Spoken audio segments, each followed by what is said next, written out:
how to add Litecoin wallet address to Trust Wallet. This is a step-by-step guide, so you should be able to follow easily. This is extremely simple. All you have to do is to open up your Trust Wallet right here. And once inside, you want to navigate through the main menu of the Trust Wallet application. Once inside, you can then go ahead and see the search icon above your screen.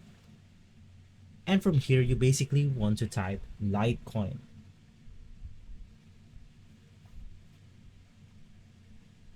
You want to open up the Litecoin wallet address, and from here, you can then go ahead and send Litecoin, receive Litecoin, swap, buy, and sell.